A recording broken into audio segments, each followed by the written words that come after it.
mothers and fathers, cooks and queens, kings, powerful people, weak people, human beings, became enslaved. So we didn't have a way of knowing how powerful our ancestors were before we sold ourselves into slavery. You go all the way back to the pyramids, we didn't do that kind of stuff back then.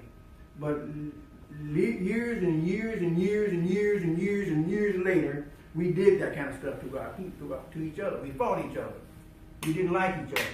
One tribe fought another tribe. And then later on, other people came to the land and separated and started. If this guy did not like your tribe, you didn't like her tribe, you didn't like his tribe, so y'all would sell each other to these people from Europe who came in to take Africans. That's how it all happened. So we today blame white people for it, but the truth is we started selling each other first. We did that. A lot of black people don't want to admit that, but that's exactly what happened. I spent my whole life trying to convince black people to face the truth about what we did. What did we do? How did we do it? And why did we do it? If you study our history, you'll find all of this stuff out, but most people don't go back far enough in history. All they know is, I was a slave, and stop right there.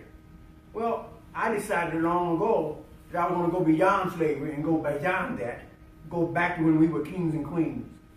But I don't stop there, because after we were kings and queens, we failed and started fighting each other. And in the middle of our civil war, guess what? Other people came and started taking advantage of us.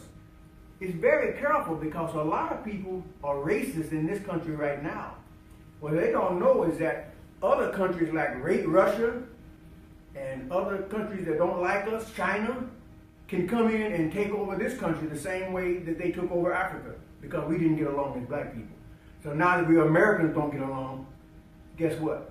That leaves us wide open for another country to come in and mess up our country. So we're seeing the same thing happening we did in Africa.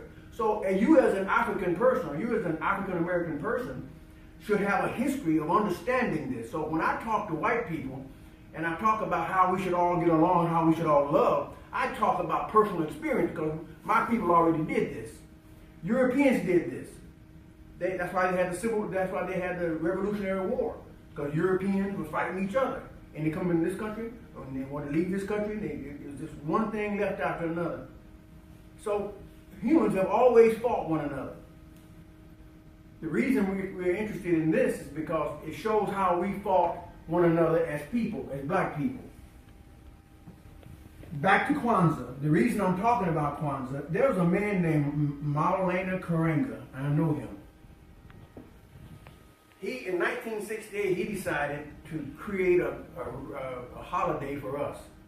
It wasn't just buy gifts and la la la la la kind of stuff. La la la la la la la la.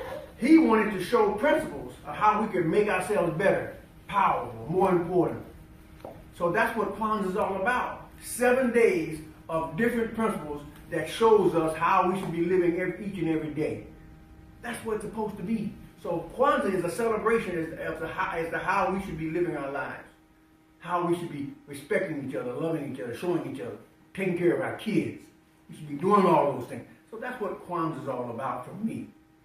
It's not just, I want to give you a present, you give me a present, we do this, and then go on back to our worlds. No, we have to live out. We believe in all of those principles. So when your Bible talks about these principles, think about these principles in terms of how you should be living all your lives, every day, all the time. That's what you should strive to be. Just what he talks about. So when you watch this stuff, remember Maulana Karenga. Now when we finish, before you guys leave, I want to show you a picture of Maulana Karenga.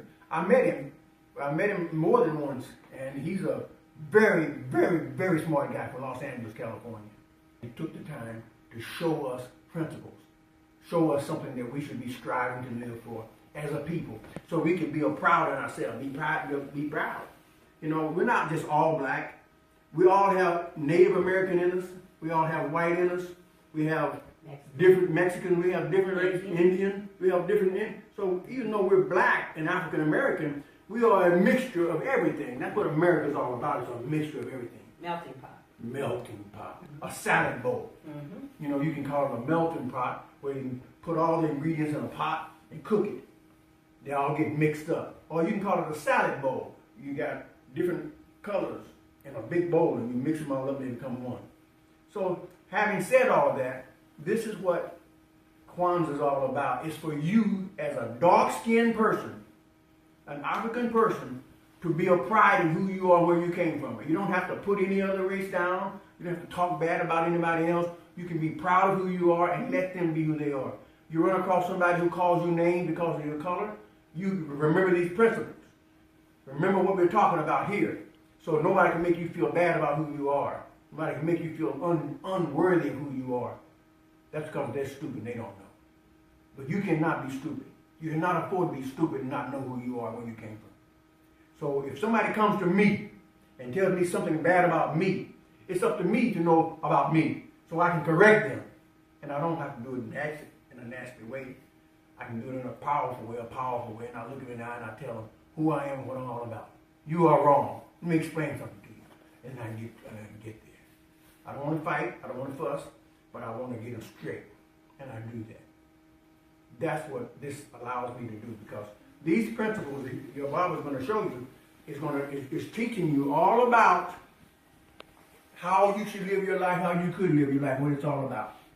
You dig what I'm saying? So I'm not going to say anything else. I just want to make sure that I said that. So go ahead, son.